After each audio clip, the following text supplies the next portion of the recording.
Boa noite, queridos irmãos. Estou muito feliz de estar olhando para vocês e de saber que vocês estão olhando para mim.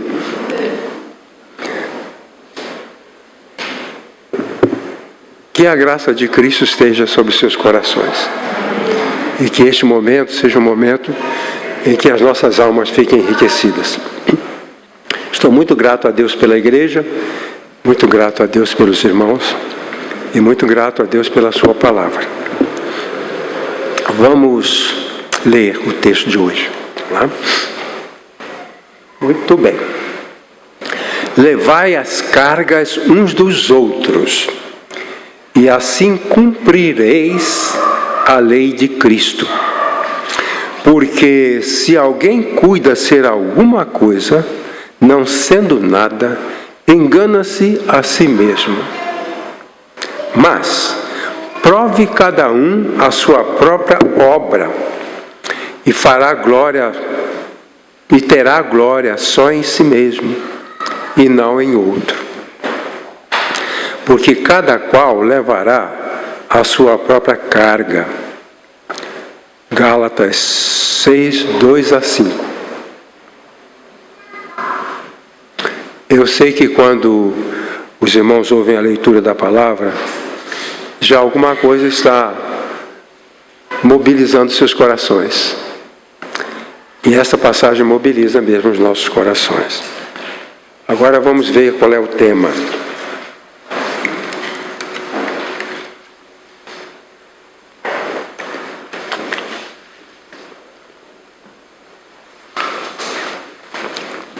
O tema é: o que acontece quando ajudamos alguém a suportar situações difíceis e penosas? Você ajudou uma pessoa que está com problema, socorreu um doente. O que isso significa? O que isso representa? Essa é a ideia que eu quero desenvolver com os irmãos. Eu acho que muitos irmãos aqui já socorreram alguém numa situação difícil. Mas o que isso significa? Prosseguindo então.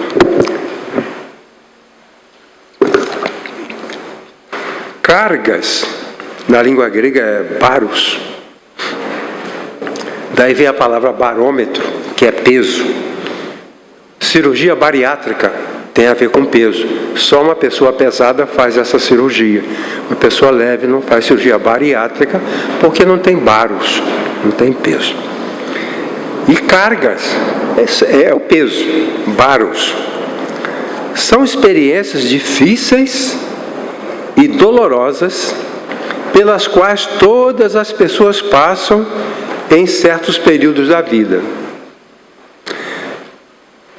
Momentos difíceis de dor não são só para algumas pessoas, para qualquer pessoa.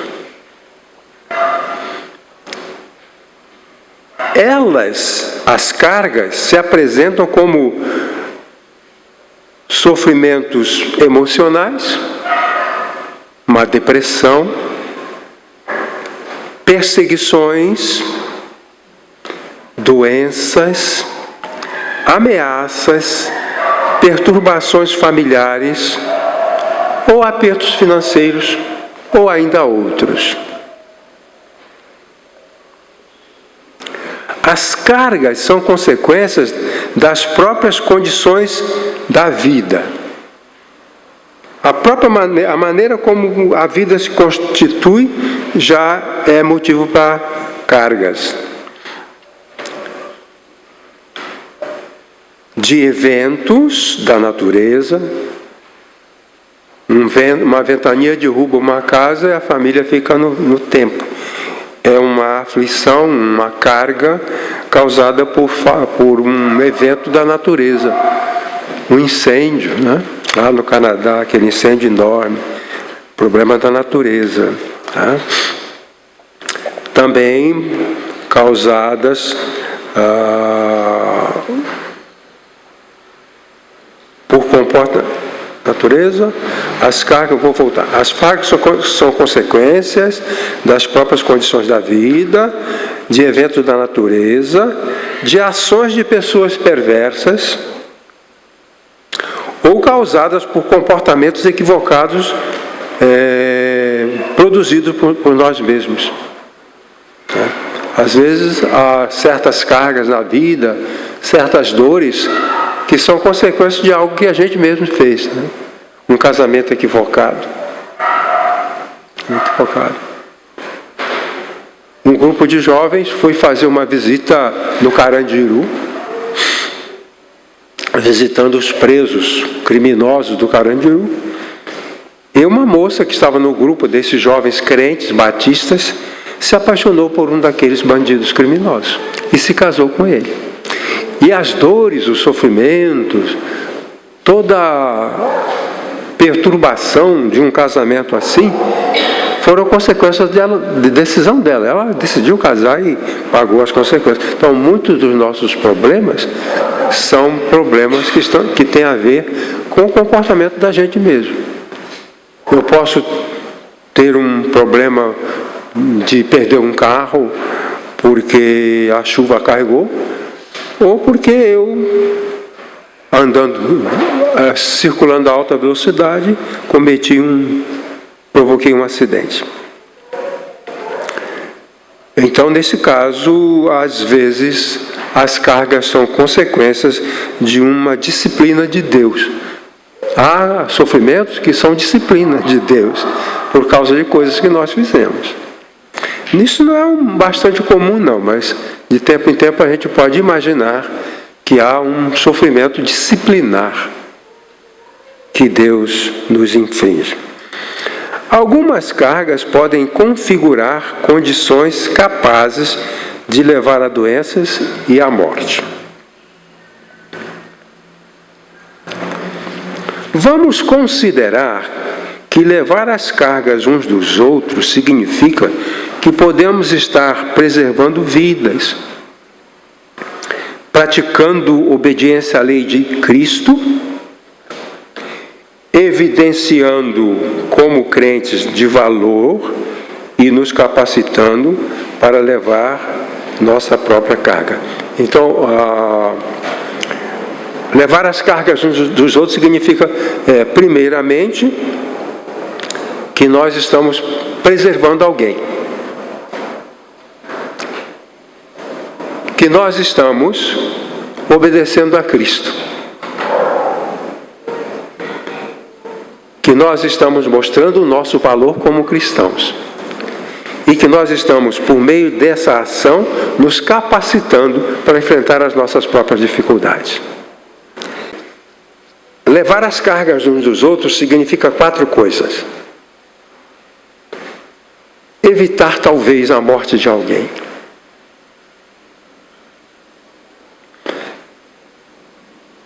Expressar obediência a Jesus.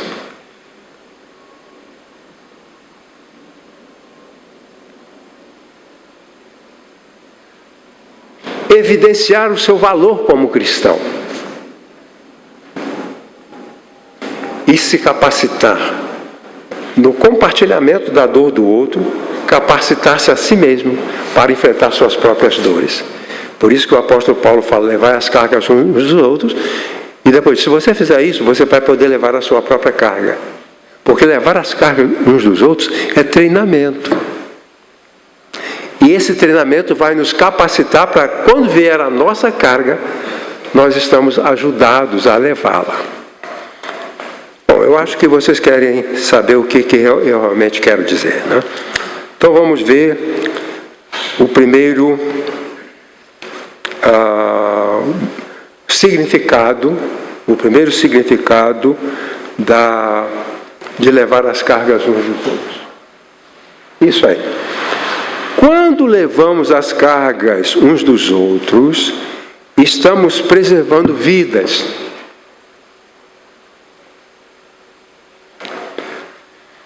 Quando eu estava no meu primeiro pastorado, lá no Rio de Janeiro, eu entrei em contato com um irmão chamado Adiel. Adiel era membro de igreja, batizado desde criança, família tradicional batista. Ele era regente de coro. O que eu aprendi de regência, um pouquinho, que eu pedi a ele, porque ele tinha estudado regência com o famoso regente do Teatro Municipal lá no Rio de Janeiro. Então ele fez um curso rápido e ele tinha um jeito de reger que me agradava muito. E eu o convidei para reger uma cantata de Natal na nossa igreja. Isso aconteceu, ele regeu a cantata, mas ele não era da nossa igreja.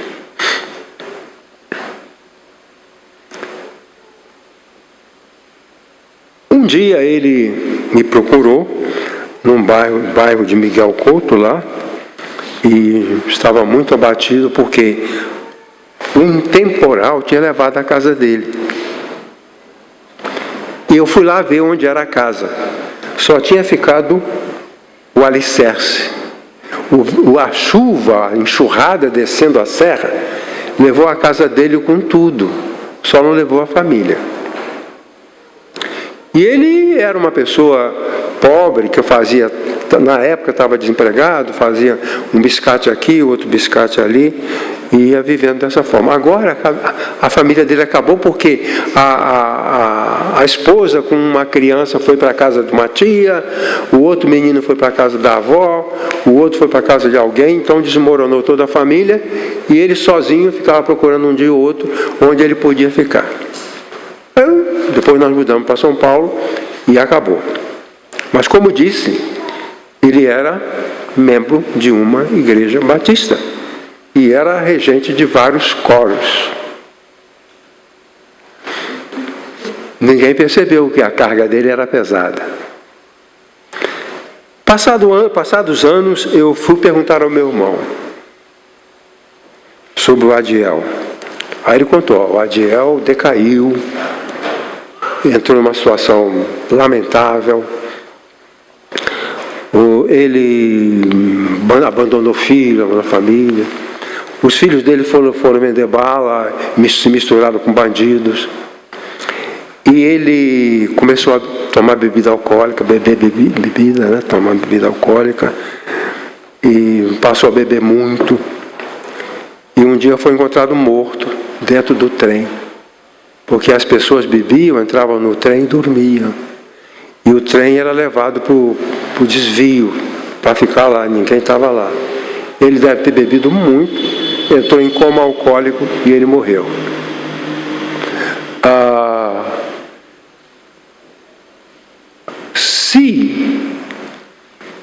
Se tivesse aparecido alguém, um diácono, um pastor, outros músicos que o ajudasse, poderia ter preservado a vida dele. Preserva as vidas.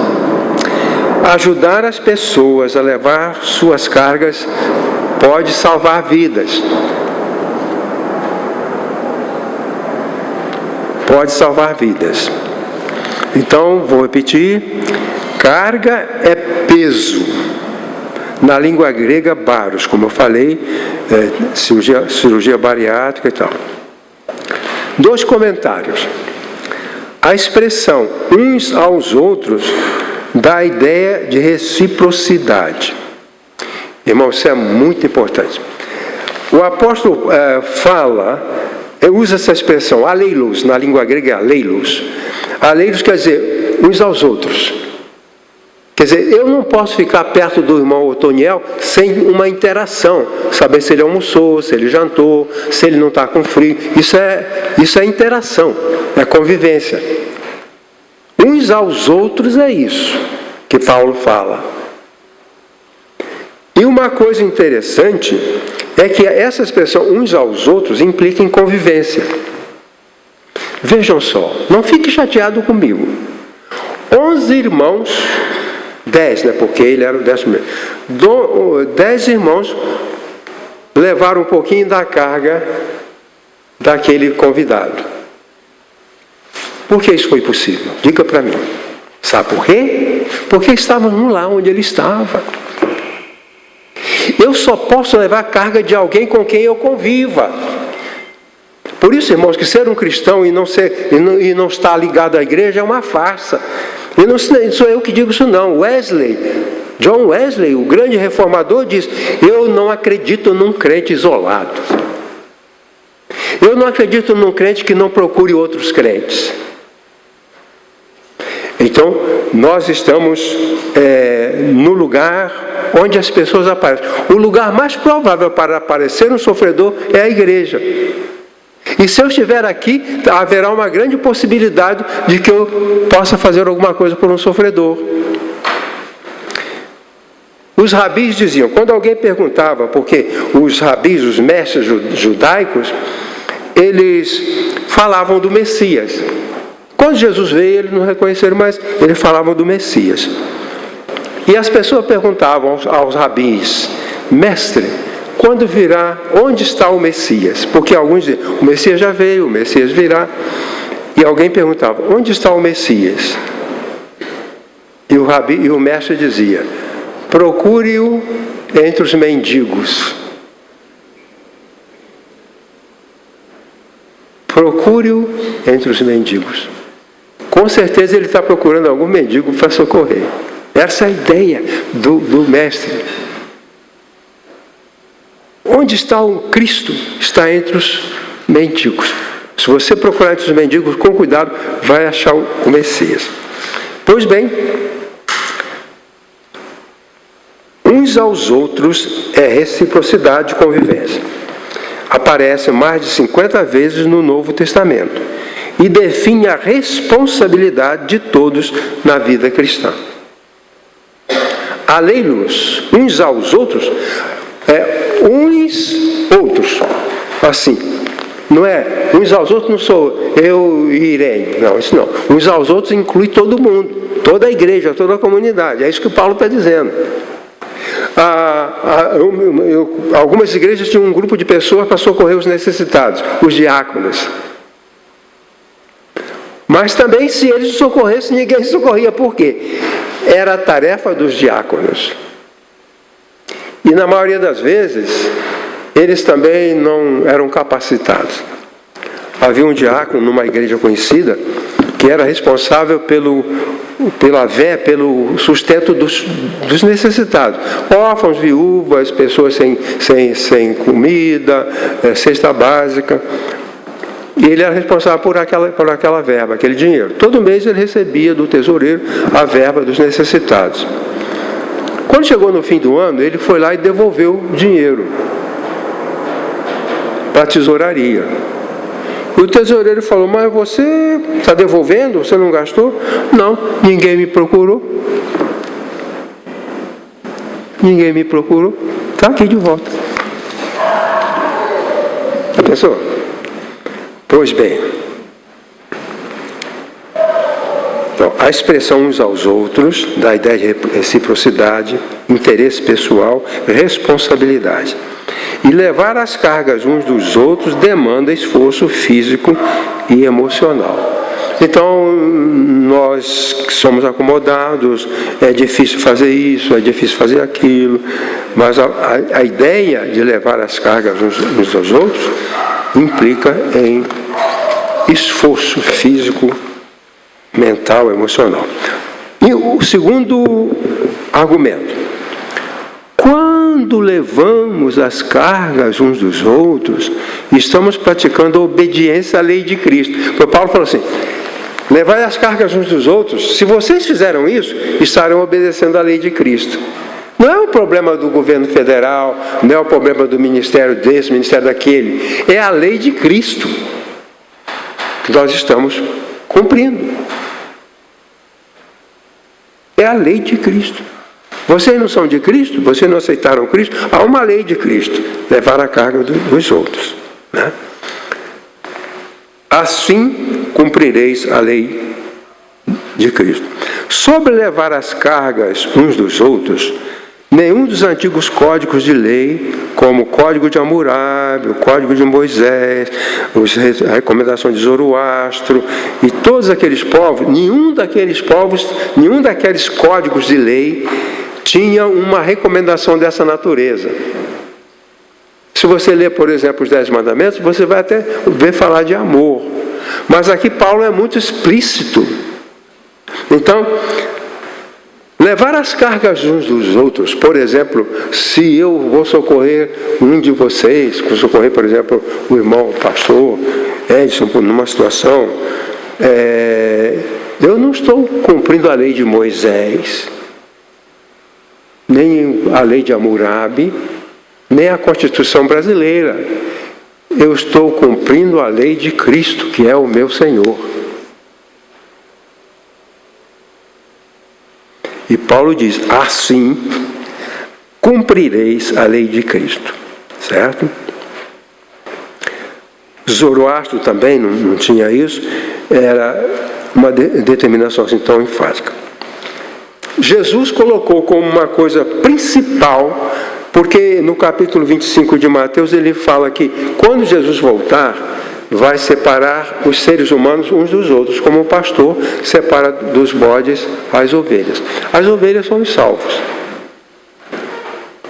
Os bodes são os perdidos. Isso é metáfora, como a Irene já falou ainda há pouco. Esses salvos vão ser chamados vinde benditos de meu Pai. O texto que está lá. Então dirá o rei aos que estiverem à sua direita: vinde benditos de meu Pai, possuí por herança o reino que vos está preparado desde a fundação do mundo. Porque tive fome e deste-me de comer. Tive sede e destes-me de beber. Era estrangeiro e hospedastes-me. Estava nu e vestiste-me. Adoeci e visitaste-me. Estive na prisão e fostes ver-me. E respondendo o rei, lhes dirá: em verdade vos digo que, quando fizestes a um destes meus pequeninos irmãos, a mim o fizestes.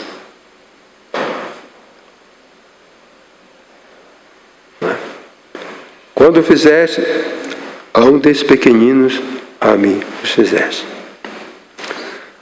Pois bem, é a lei de Cristo.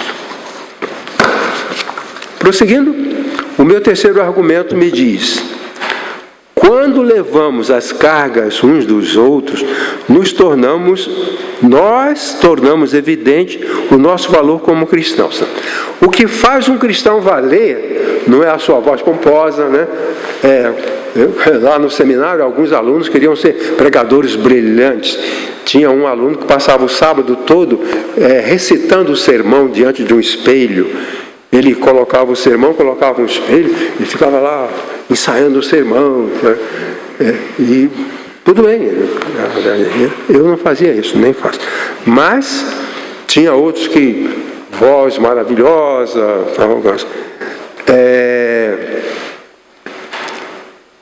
isso não é que evidencia o valor. O crente não vale, o cristão não vale por sua aparência, por sua vestimenta. Eu conheci um pastor que era pastor de uma igreja em Belo Horizonte. Ele tinha 20 ternos. Quer dizer, eu tinha um terno. Todo domingo ia, de manhã e de noite, de manhã e de noite, de manhã e de noite. Ele tinha 20 ternos. Então ele só repetia um terno a cada 20 domingos. Cada 20 domingos. Mas, pelo que o apóstolo Paulo diz, que quando a gente vai avaliar aliás, é bom deixar claro, não fazer confusão, que nós mesmos temos de nos avaliar.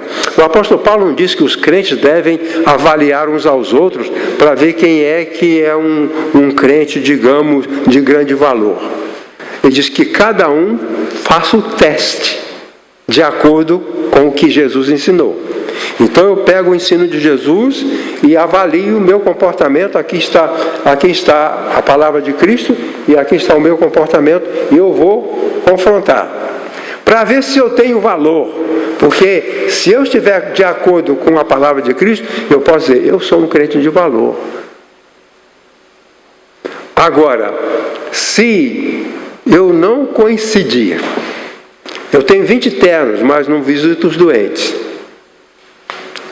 Eu tenho 20 ternos, mas não perdoo aquele irmão que me magoou. Aí eu vou ver, e o apóstolo Paulo diz que essa pessoa que é avaliada de forma negativa, ele diz, ele não é nada. A palavra que o apóstolo Paulo usa, não é nada. Então, quando nós carregamos a carga de uns dos outros, coloque valor, porque tem valor. Você visitou um enfermo, coloque lá na lista, você tem valor. Porque quando você visita o doente, você está demonstrando o seu valor, porque você está fazendo o que Jesus mandou. Então, o crente se sente valorizado à medida em que ele faz o bem para as outras pessoas. O valor do crente não está no número de mansões que ele tem em Miami, ou o número de carros de luxo que ele tem na garagem, porque está cheio agora desse pessoal, né, que carro de luxo, helicóptero, aviões. Isso não é nada, é zero. Ele é zero. Então o apóstolo Paulo falou, você deve se avaliar, né? Porque se alguém cuida ser alguma coisa não sendo nada, engana-se a si mesmo.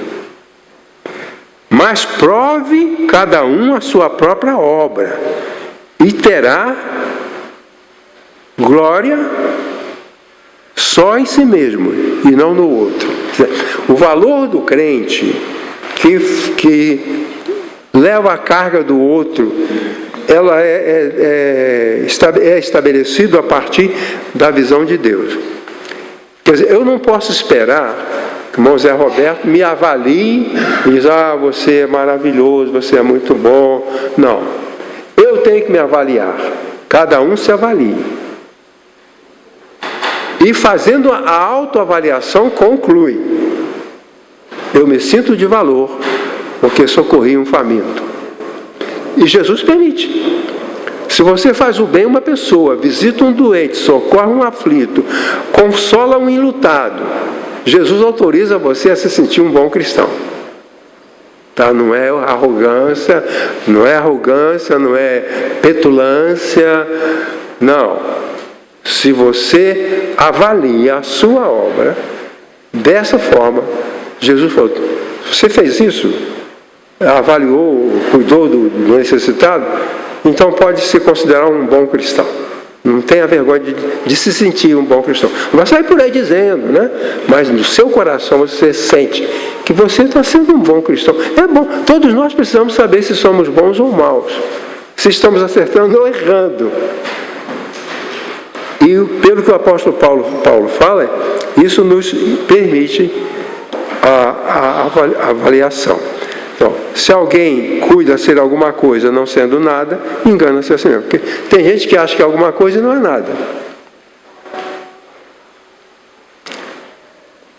Mas prove cada um a sua própria obra e terá glória só em si mesmo e não no outro. 2 comentários, por favor. O sentimento de valor pessoal é uma necessidade psicológica de todos os seres humanos. Todo ser humano precisa se sentir importante. Se a gente não sente valor na gente, é o que acontece com o suicida, né? A pessoa se mata porque não vê mais sentido, não vê mais valor na sua existência. Então é bom que todos nós sintamos esse valor. E o valor de um crente deve ser medido com base no seu serviço cristão à sua obra. O valor do crente é estabelecido no seu coração como critério do que Jesus mandou ele fazer. Certo? E ele faz essa avaliação com base no seu serviço cristão. O cristão de pouco cuidado, de pouco envolvimento, que não cuida de ninguém, não se preocupa com o sofredor, esse deve fazer uma avaliação menor. E um terceiro comentário, antes de prosseguir, a avaliação de um crente é responsabilidade de cada um em relação a si próprio. Prove cada um a sua própria obra. A palavra obra é ergon. Ergon é medida de trabalho na física. É medido por intensidade. O ergon tem medidas por intensidade. Então, nós vamos medir, fazer uma medida. Aí eu vejo que aquele meu trabalho não tem valor nenhum. Não me levem a mal, se você discordar de mim, não tem problema. Uma vez eu conheci tinha uma moça que foi a marcha para Jesus. E eu falei, o que você fez lá? Eu dancei. Você dançou lá? Dancei, foi maravilhoso. Dancei várias horas. Aqui tem que avaliar. É preciso avaliar. Eu fiz um solo muito bonito. E daí? E daí? Agora, eu socorri um enfermo. Ali na Avenida Sapopemba, na época da pandemia, ficavam muitas pessoas ali à espera de comida. Ficava em frente o restaurante, né? Ficava sentadinho ali, né? Ficava sentadinho ali. Aí passava alguém, perguntava, por que o senhor está aí nesse frio? Estou vendo se alguém passa aqui para pagar uma quentinha para mim. Isso tem valor. Agora, dançar não salva a vida, né? Deixa para lá.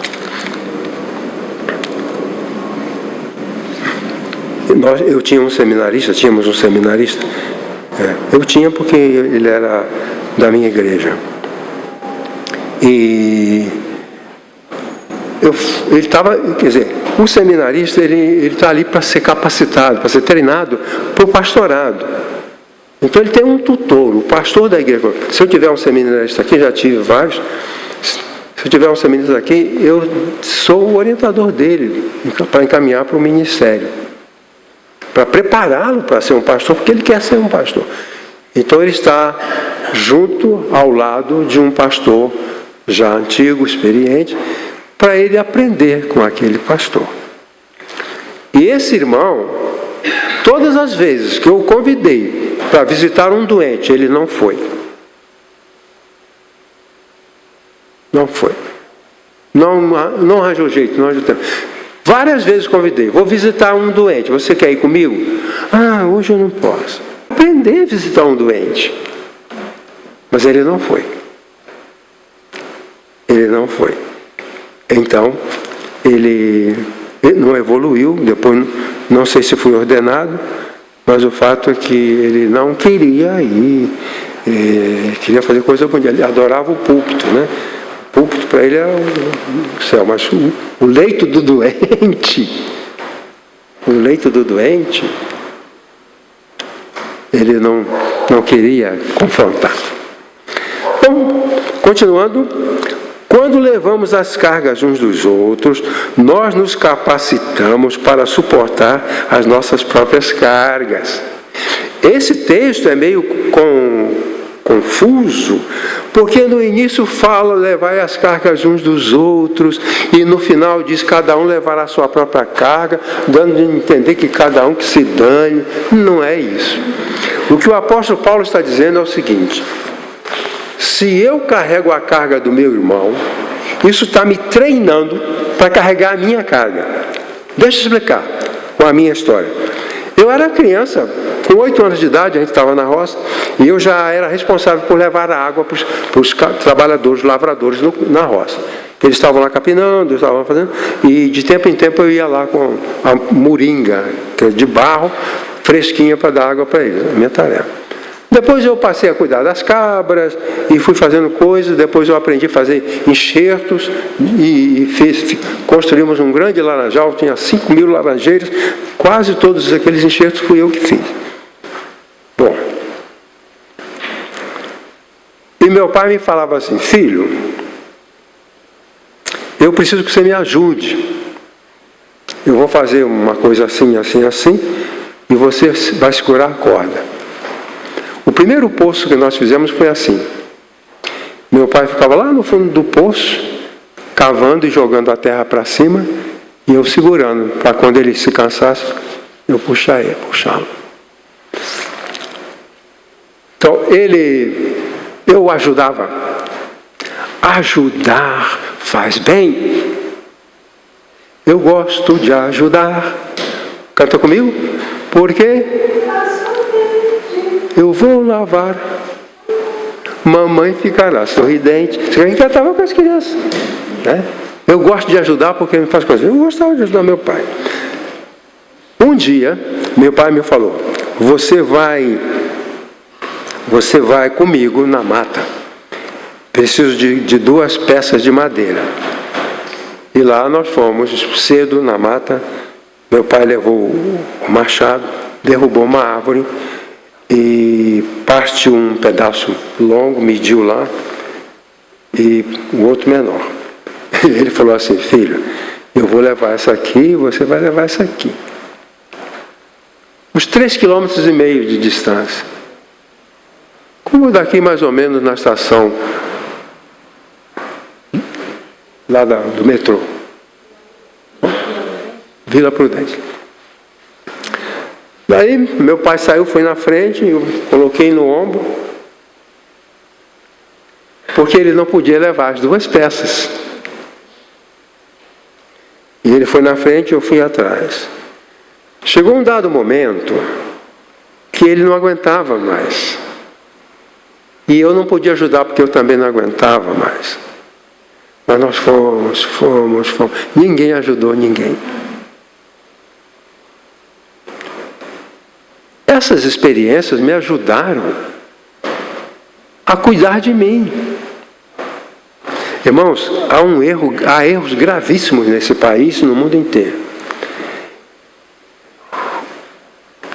A criança é cuidada. Bebê é cuidado. Não tem nenhuma responsabilidade. 5 anos recebe cuidados. Não faz nada. 8 anos recebe cuidados. Não faz nada. O menino de 11 anos recebe a sua cuequinha na mão, recebe o leite na mão, não faz nada. 12 anos não pode trabalhar porque é menor e não trabalha, ele não faz nada. Ele só fica no celular. Só no celular. 14 anos, 15 anos, só no celular. 18 anos, 20 anos, termina a faculdade, não consegue trabalhar, porque nunca trabalhou. Então, quando eu aprendi a ajudar meu pai, a carregar com meu pai, eu estava me capacitando para cuidar da minha própria carga. Cuidar da minha própria vida. Certo? Então, assim, aquele que ajuda é capacitado para se ajudar. Entendeu? Entendeu? Significa isso. Ajudar significa isso. É treinamento para ajudar o outro. Hoje, eu ajudo um irmão que está com o pai enfermo no leito. Eu ajudo. Passo uma tarde lá ajudando. Mas isso está me aclimatando para um dia, se eu passar pela mesma situação, eu fui treinado, eu fui capacitado. Por isso Paulo diz: ajuda. Você levará a sua própria carga porque você aprendeu. Mas a nossa filosofia de vida hoje é que os jovens chegam à vida adulta, mas nunca tiveram tarefa, nunca tiveram atividade, nunca ajudaram o pai, nunca tiveram oportunidade de ajudar. Cada vez que eu tinha que ajudar meu pai, eu estava crescendo, estava amadurecendo e aprimorando a minha personalidade. A personalidade de um ajudador. Deficitário, mas sim, personalidade de ajudador. Agora, aquele que não ajuda ninguém, não evolui na capacidade de se ajudar. Ele não evolui.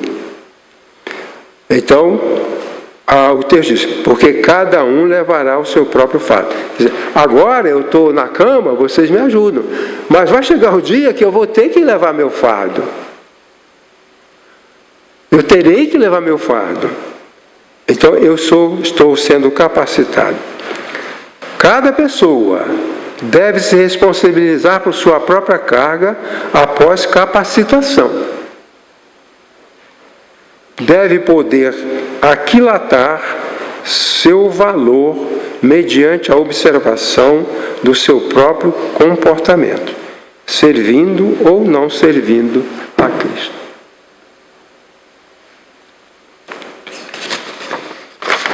Bom,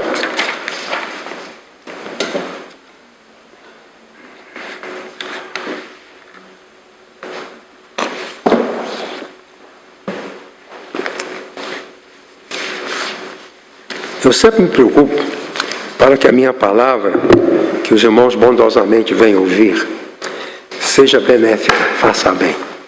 Porque muitas vezes, um pregador, às vezes, que nem tinha entendimento da Bíblia, pregadores que nunca sabia para que direção era o seminário, mas eram homens de Deus, pessoas de Deus, e me abençoaram muito com a sua palavra.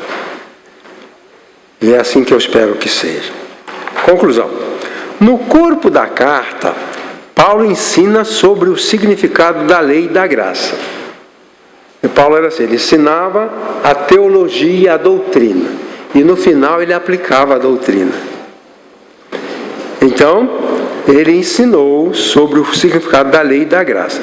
Na parte prática, que é o final, que nós lemos, Paulo propõe comportamentos para facilitar a vida das pessoas na comunidade de cristãos.